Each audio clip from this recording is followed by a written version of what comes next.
The night the girl whispered, "Don't let him see me," I was parked at mile marker 27, where the cold hits harder than memory, and the darkness feels older than the road itself. The diesel from my rig hung thick in the air, mixing with the metallic scent of distant rain. I remember the way the wind carried her voice, soft as broken glass. It didn't make sense. There was nobody else at that forgotten station but me. I stepped out of my truck, boots crunching on gravel, and looked around the empty platform. The flickering yellow lamps cast long, trembling shadows, and for a second, I wondered if exhaustion had finally pushed me past the edge. Then she appeared from behind the pillar, small, shaking, her eyes reflecting the kind of fear you don't fake. Her name, she later whispered, was Elara, but that moment, she barely had breath to speak at all. She clung to the sleeve of my jacket like someone drowning. Her skin was cold, colder than the night had any right to be. She kept glancing over my shoulder like something stood just beyond the dark tracks. I asked her who she was hiding from, but she just trembled harder and repeated the same haunting plea. "Don't let him see me. Not him.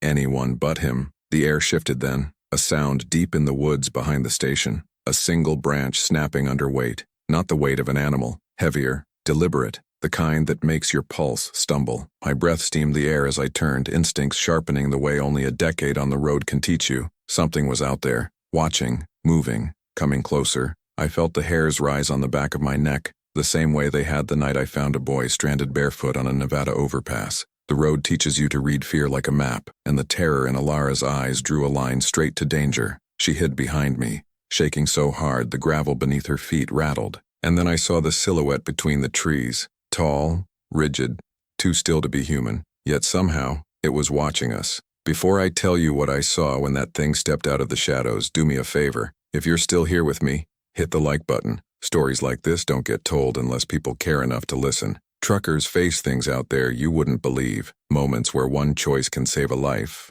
or end one. Your like helps these roads speak, helps these warnings reach someone who might need them. Now, let me tell you the rest. Elara tightened her grip on my jacket as the figure stepped closer, emerging from the dark between the pines like it had been carved out of the night itself. At first I thought it was a man, broad shoulders, heavy steps, but the way it moved was wrong, too smooth, too silent. Even the gravel didn't crunch beneath its feet. It stopped under the flickering station light, and for a moment, the glow revealed nothing but a long coat and a lowered head, shadow hiding the face entirely. I called out, asking who he was and what he wanted, but he didn't answer, didn't breathe, didn't even twitch. Elara's nails dug into my arm. She whispered that he wasn't supposed to find her here, that she had been running since dusk, and that the station was her last hope. Her voice cracked when she said he always found her no matter how far she went. Always. That word sat heavy in my chest, like lead. The figure finally tilted its head upward, slow as a rising moon. The station light hissed, buzzing louder, like it was fighting to stay alive just to reveal his face. And when it did flicker bright for a heartbeat, I saw something that didn't belong in the world I knew. His eyes weren't eyes at all, just empty, black hollows reflecting nothing. Not fear, not anger, not even life, just hunger. Elara gasped, and the sound made the thing take a single step toward us. I put myself between them, feeling the weight of that stare press against my spine like cold metal. My breath grew shallow. For the first time in years on these endless highways, I felt truly outmatched. The creature raised one hand, thin and impossibly long, fingers bending at angles no human hand could reach. The air around us grew colder, sharp enough to bite into bone. But Elara tugged at me, begging me to move, saying he wasn't here for me, only for her. The creature took another step, and the station lights crashed into darkness, leaving us drowning in black except for the faint red glow of my truck's taillights. Elara whispered my name. How she knew it, I didn't understand.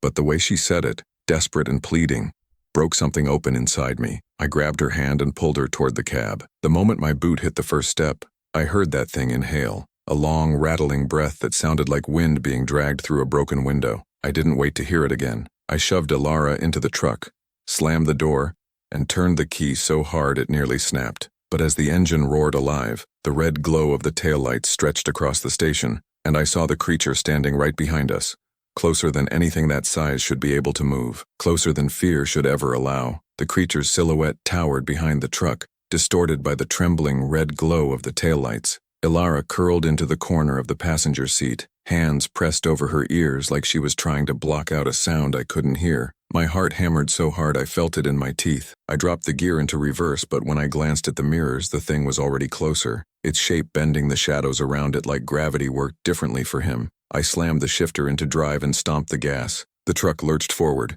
tires spitting gravel as we shot off the station lot and onto the road. The night swallowed us whole, the engine growling like a living thing desperate to get away. For a few seconds, the only sound was the rumble of diesel and Elara's trembling breaths. She kept staring out the window, terrified to blink, terrified that blinking might bring him back beside her. I asked her what that thing was, but she only shook her head, whispering that he wasn't supposed to cross onto certain ground, that the old laws meant he shouldn't have followed her this far. Old laws. The phrase sent a chill through me deeper than the cold outside. I pushed the truck harder, headlights stretching into an empty road that suddenly felt too narrow, too quiet, like the night itself was holding its breath. The lines on the asphalt blurred as I took us past 70, then 80. The CB radio crackled with static, a sharp burst that made Elara jump. I reached for the dial to turn it off, but a voice slipped through the interference. Low, rasping, and wrong. Not human wrong, hollow wrong. It whispered something I couldn't make out, a sound more than words, like a funeral hymn played backwards. Elara screamed, begging me to shut it off, so I yanked the power cable and threw the radio onto the floor. Then the truck jolted hard, like something massive had slammed into the trailer. The whole rig swung left, tires screeching against asphalt. I gripped the wheel with both hands, fighting for control, teeth clenched so tight my jaw ached. The trailer fishtailed, whipping violently as if something clung to its side, pulling us toward the shoulder. Elara shouted that he had found our scent again. I didn't ask how she knew. Her voice carried the certainty of someone who had lived this nightmare far too long. I managed to straighten the truck, but not before catching a glimpse in the driver's side mirror. Two hollow black eyes keeping perfect speed with us in the dark, gliding along the side of the trailer without touching the ground. No wind resistance, no footsteps, just movement, unnatural and precise. I punched the accelerator again, the engine screaming at the top of its limits. The creature drifted back, not because we outran it, but because it chose to, like it was studying us, choosing the next moment to strike. When it finally vanished into the darkness behind us, Elara curled into a ball, whispering her name over and over, like she needed to remind herself she still existed. I didn't say a word. I just kept driving, praying that whatever old law she spoke of would hold long enough to put real distance between us and whatever had stepped out of those trees. The highway opened into a long, empty stretch, the kind where the world felt like it had been erased and rebuilt with nothing but darkness and faded lane lines. I kept the headlights aimed dead center, hands locked on the wheel, pulse still hammering from what I'd seen chasing us. Elara sat with her knees tucked to her chest, her voice shaking when she finally asked if he was still behind us. I didn't have an answer she wanted to hear, so I told her the only truth I had. I didn't know. For a long minute, the only sounds were the engine, the road, and her trembling breaths. Then she whispered that she hadn't meant to drag me into this. She said her life had been one long attempt to outrun him, that he'd been following her since she was a child. I asked what he wanted. She stared at her hands, fingers bruised and scraped, and said she wasn't supposed to exist. Not the way she did. Her family had tried to sever her from him long ago, but the bond had stayed, thin as smoke, but strong enough that he could always find her. Her voice cracked when she said he used to come to her window at night, not knocking, not calling, just standing there, staring, waiting. She described the way the glass would frost over in perfect circles wherever his breath touched it, even in summer. Her mother had tried salt lines, candles, prayers, anything to keep him away, but he always found a way back. He was patient, too patient, like time meant nothing to him, like he had been here long before any of us walked these roads. I asked her why she ran tonight, what finally pushed her to flee into the dark. She said she'd seen him inside her house again, but this time he wasn't at the window. He was sitting at the edge of her bed, head bowed like he was waiting for her to wake. When she did, he lifted his face, and she saw something beneath the darkness of those hollow eyes, a shape twisting behind the void, as if a second face lived underneath, trapped and clawing to get out. She didn't scream. She couldn't. Her voice had died in her throat. The way she told it made the cab feel smaller, colder. The road outside seemed to dim, the world shrinking to nothing more than the beam of my headlights cutting through a stretch of black that wanted to swallow us. Elara said he wanted to bring her back to the place she'd escaped as a child, a place she refused to describe in detail. She only called it the hollow ground, a place where the old rules didn't protect her anymore. I tried to tell her we'd find help, someone who knew what this thing was, But she shook her head, staring out the window with hollow resignation. She said people who tried to help her never stayed alive long enough to understand what they were facing. Not cops, not neighbors, not the last trucker who found her running barefoot along a service road 2 winters ago. Her voice broke when she said his name, called her. The way she said it told me she still carried the weight of what happened. I didn't push for details. Some stories cling to bone too tightly to speak aloud. But the silence that followed told me everything. That thing didn't just follow her. It punished anyone who dared step between them. And now, that meant me. The miles rolled under the tires like a heartbeat, steady but fragile, as if the highway could sense the thing pursuing us. I kept glancing into the mirrors, half expecting to see those hollow eyes staring back. Each time the reflection stayed empty, but the unease in my gut only grew heavier. Elara sat rigid beside me, twisting the fabric of her sleeve like she was trying to anchor herself to something solid in a world that kept shifting beneath her feet. The sky above us darkened even more, though it should have been impossible. Clouds thickened into a single suffocating blanket, stealing what little light the moon offered. The wind picked up, rattling the side of the trailer in short, sharp bursts. I'd been driving almost 20 years through blizzards, deserts, and storms that tore through highways like they were paper, but I'd never seen weather move the way this did, curling over the road like it was being pulled by invisible hands. Elara whispered that he was bending the world to catch up. She said once he marked your trail, distance stopped mattering, roads looped, landmarks vanished, time stretched thin. I told her I didn't believe in things like that, but my voice shook enough to betray me. She didn't argue. She didn't need to.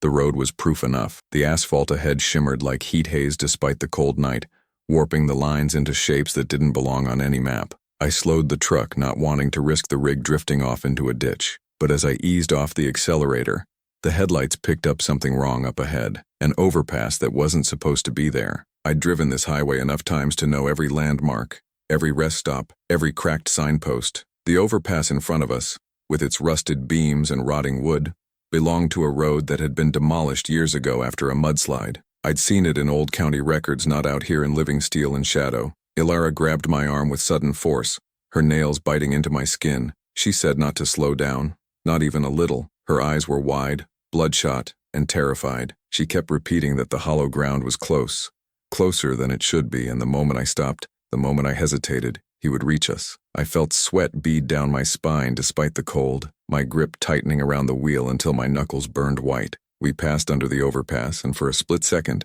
the sound inside the cab went completely silent. No engine, no wind, no rattling trailer, just a ringing stillness that pressed into my skull. When the noise rushed back in, Elara let out a gasp and shoved herself deeper into the seat. I didn't understand what happened until I looked in the mirror and saw a shape on top of the overpass.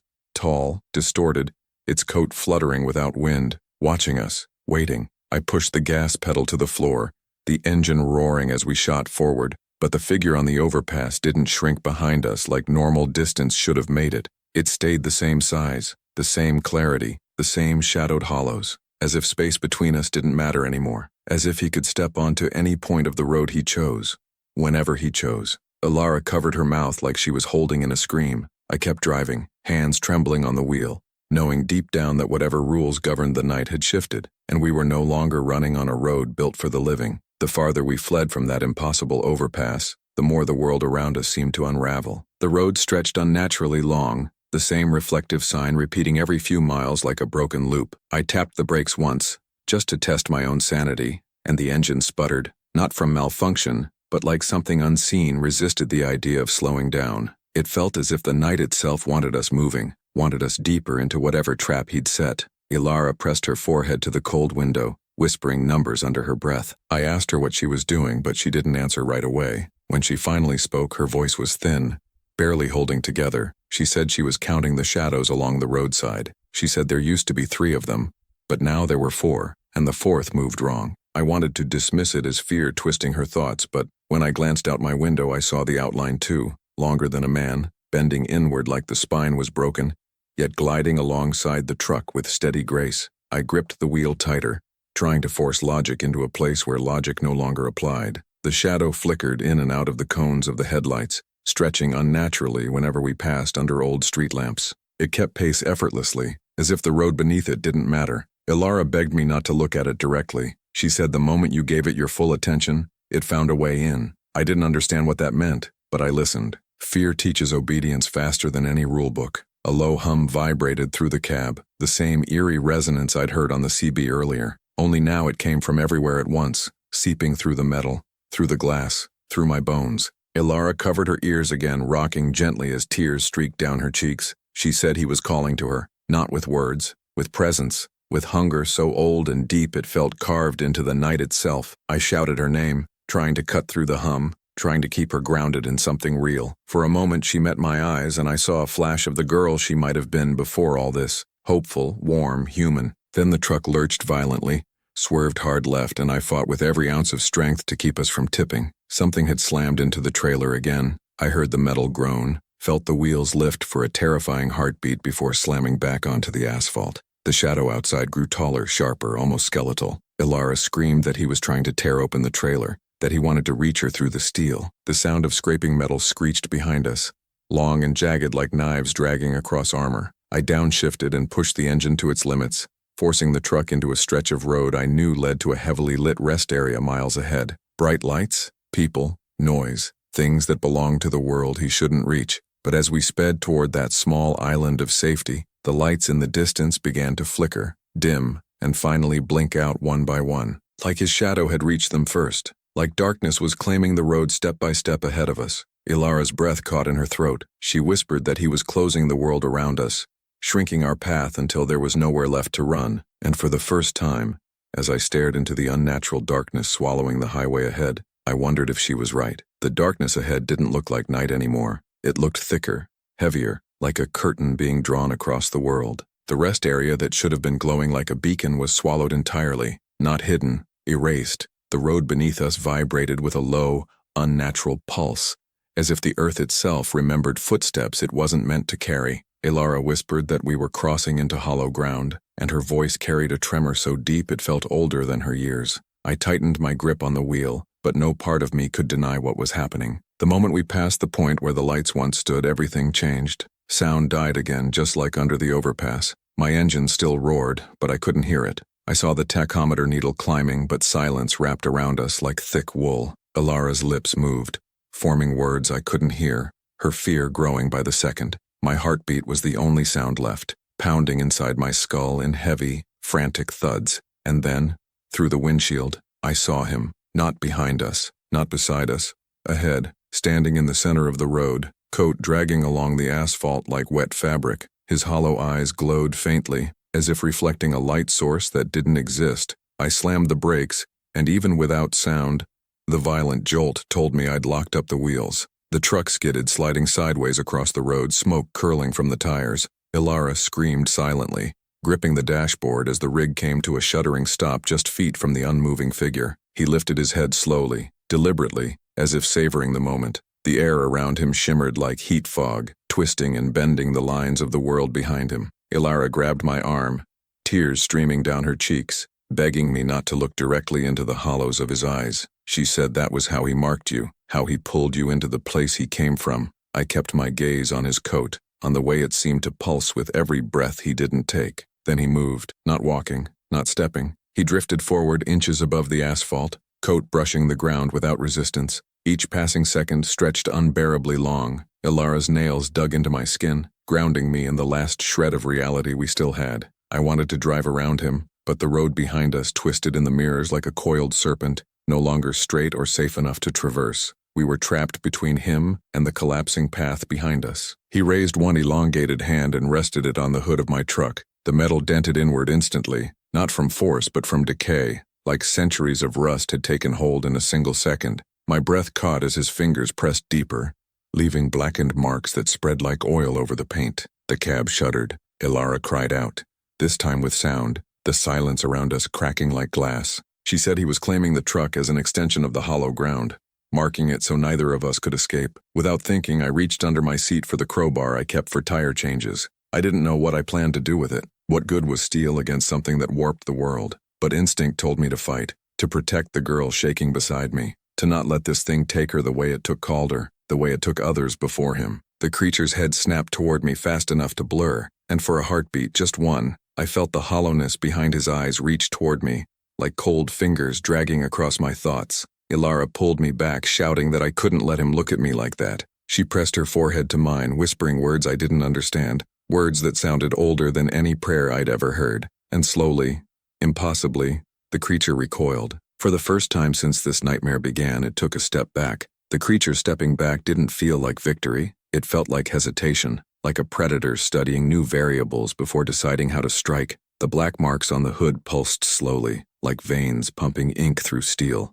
Elara held onto me tightly, her breath shaking, the remnants of whatever ancient words she'd whispered still trembling in her throat. I had no idea what she said or where she learned it, but it was the first thing that made that thing retreat even an inch. The silence surrounding us began to crackle, sound leaking back into the world in fractured bursts. The engine coughed, the wind hissed, and somewhere far above us a bird shrieked in panic. The creature tilted its head, studying Elara like she'd suddenly become more than prey, more than quarry, something significant. Her grip on my arm tightened, and she whispered that he recognized the words, recognized the bloodline she'd spent her whole life trying to sever. She said he wasn't just chasing her, he was retrieving her, bringing her back to a place where her family once made a bargain with something they didn't understand, a bargain that demanded a child of their lineage as tether, a bridge between worlds. Elara was meant to be that bridge, marked before she was even born. Her escape wasn't supposed to be possible, yet here she was,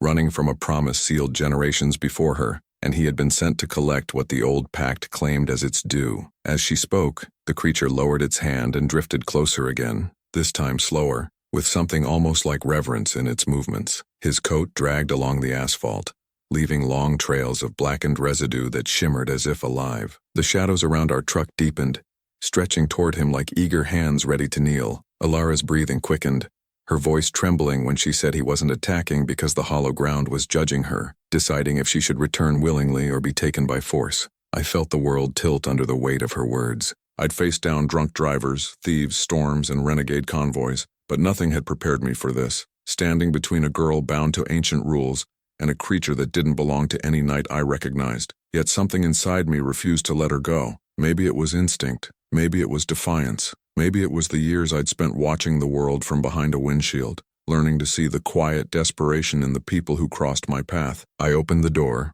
crowbar in hand, and stepped out onto the corrupted asphalt. The air tasted metallic like blood on a cold penny. The creature's head followed my movement, its hollow gaze shifting from Elara to me. For the first time, I felt its attention fully settle on my presence, a weight like sinking into icy water. But I kept walking, boots echoing in the unnatural quiet, until I stood between him and the truck. He raised his hand again, but this time the air didn't freeze. Instead, a whispering chorus drifted from the dark edges of the road, voices layered on top of one another, too many to count. They murmured in a language that felt like a nightmare you only half remember upon waking. Elara stepped out behind me, trembling, tears streaking her face. She said the voices were calling her home, but I planted my feet, crowbar ready, and told her she wasn't going anywhere she didn't choose to go. Something shifted in the creature's stance. The shadows behind him rippled like reacting to a threat they'd never encountered before. The hollow ground trembled under our feet, the lines of the world bending as if reality itself was questioning my defiance. But I didn't move. I wouldn't. For the first time, the creature lowered its head, not in attack, in consideration. The creature's silence pressed against my chest like a second heartbeat, slow and deliberate. Elara stood behind me, trembling so violently it felt like the cold itself had seeped into her bones. Wind cut across the hollow ground with a strange rhythm, as if the night were breathing in slow, ragged pulls. The creature finally lifted its face again, revealing those hollow pits where eyes should have been, voids so deep they seemed to swallow the world around them. But now, there was something else there. Recognition, calculation, a shift in intention. Elara whispered that the hollow ground was considering a new pact, that my stepping between them without fear had disrupted the old bond. She said it shouldn't have been possible for someone like me, a man with no ties to her bloodline, no mark of the old bargains, to interfere. Yet somehow my presence had changed the balance. I didn't understand the rules of this world, but I understood one thing. She didn't want to go with him, and I wasn't going to let her be taken. The creature's fingertips grazed the air between us, and the temperature dropped so suddenly frost formed across my crowbar in a flash of white. I felt my breath freeze against my lips. The shadows behind him surged upward like tides, rising and falling in anticipation. He extended his hand farther, hovering inches from my face, and for the first time, I heard him, not through sound, through something older and quieter, an echo that resonated in the spaces between thoughts. It wasn't a voice, not the way humans speak. It was intention, pressure, a whisper shaping itself into meaning. It asked why I interfered, why I challenged a bond forged long before my birth, why I stood between a girl marked by ancient rules and the creature bound to uphold them. I didn't have a poetic answer, I didn't have a heroic one. I simply told it the truth, the kind of truth a long road and a weary life carve into a man's spine, because somebody had to. The shadows recoiled as though my answer defied a script written centuries ago. Elara gasped behind me, hands flying to her mouth. The hollow ground shuddered under our feet, cracks spreading like spiderwebs across its surface. The creature's posture shifted, not fully retreating but no longer advancing either. Its head tilted slightly, studying me with an intensity that threatened to unravel my sanity. I forced myself to keep breathing, to keep my gaze trained just below the hollow pits of its eyes. Then Elara stepped forward. Her voice wavered, but she stood beside me, shoulders squared despite her fear. She said she refused the pact. She said she would not return to the hollow ground. Not as a tether, not as a sacrifice, not as a child of a bargain she never chose to inherit. Her words trembled, but each one struck the air like a nail driven into a coffin. And for a moment everything went still. The creature's coat billowed without wind. The chorus of whispers swelled into a wave of anguish or rage. The shadows contorted, rising like talons ready to strike. But instead of lashing out, the creature reached for its own coat and gripped the fabric tightly. The world bent inward, the sky dipping closer, the road twisting under our feet like a serpent coiling to strike. The void pits of its eyes flared with a dim, impossible light. It wasn't attacking. It was deciding. The air split open behind the creature, forming a jagged tear of darkness like a wound in the world. Inside the rift, I saw shifting silhouettes, countless figures writhing in the depths, faces lost to time, bodies twisted by the rules of the place Elara had fled. The hollow ground was opening its doorway, ready to reclaim the life it believed belonged to it. But the creature did not step back through. Instead, it extended its hand one last time, toward Elara, not me. A question, a demand, a final offering from the ancient pact. Elara's breath caught in her throat. She whispered that this was the moment that would bind her forever, or free her forever. I braced myself, crowbar raised, heart hammering in defiance. She reached for my hand instead, fingers cold as ice, grip desperate but resolute. The creature saw it, and the hollow behind its eyes rippled with something I'd never seen before in it. Loss. The creature's hand hovered in the air, inches from Elara's trembling form, but her fingers remained locked around mine. That small gesture, fragile, human, defiant, shattered something in the space between us. The rift behind him convulsed, edges folding like torn fabric swallowed by swirling darkness. The chorus of whispers rose into a howl that shook the ground beneath us. The hollow ground was angry, denied, defied, and the creature, bound to its ancient rules, seemed to feel that fury as his form flickered like a dying light.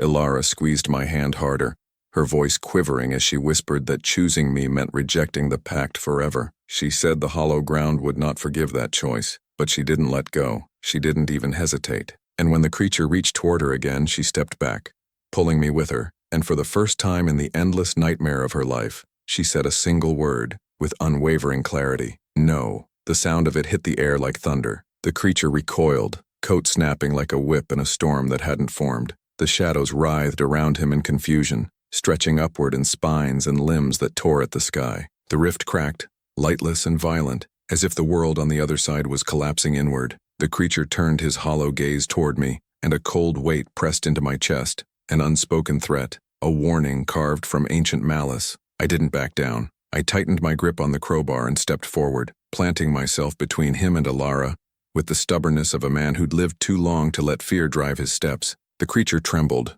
not from weakness but from the strain of disobeying a vow older than either of us could understand. His coat lifted, revealing distorted limbs that moved like jointed shadows. He reached out one more time, but the ground beneath him split wide, dragging at his legs like a living sinkhole. The hollow ground had made its decision. The rift behind him collapsed inward with a roar that vibrated through my bones. The creature lunged, desperate to reach us before the world reclaimed him, fingertips grazing the air so close I felt the temperature drop with each inch. Elara screamed my name as I pulled her back, stumbling against the twisted asphalt. The creature's hand missed hers by less than a breath, and then the hollow ground swallowed him whole. The silence that followed was crushing. The road stopped twisting, the sky uncoiled, the air warmed by degrees. And for the first time since this nightmare began, the world felt like the world again, broken, shaken, but ours. Elara collapsed to her knees, sobbing into her hands. I knelt beside her, resting a trembling hand on her shoulder. She whispered that she didn't understand why the hollow ground let her go, why the creature hesitated. I didn't know either, but I told her something I believed with every weary mile I'd ever driven. Sometimes the world bends for people who choose their own fate. She leaned into me, exhausted but alive. Her breaths steadied. The darkness around us thinned into a normal night, silent and vast. I helped her into the truck, and we drove in quiet for a long time. No shadows following, no whispers in the wind, no impossible shapes slipping through the tree line. Just road, just sky, just breath. By dawn, the first rays of sunlight hit the hood of my truck, glinting off the blackened handprint the creature had left behind. Elara stared at it for a long moment, then asked if she could stay with me for a while, at least until she figured out who she was without a monster chasing her soul. I told her she could. No hesitation, no second thought. Some people you're meant to pick up on the road whether you plan to or not. We drove toward the rising sun, the world unfolding ahead of us like it had been waiting all night to be chosen again. And as the horizon blazed with gold, I felt something I hadn't felt in years, a quiet, stubborn hope. If you've stayed with me through this whole story, then maybe you understand why I had to protect her, why any of us on the long road might do the same. So if you're listening now, hit that subscribe button and leave a like. Not for me. Hell, I've been on these highways long enough. Do it so stories like Elara's don't get buried in the dark. Do it so people who run from things they can't explain know they aren't alone. And if you're ready for another night on this road with me, well, the next chapter's waiting just around the bend. I'll see you in the next one.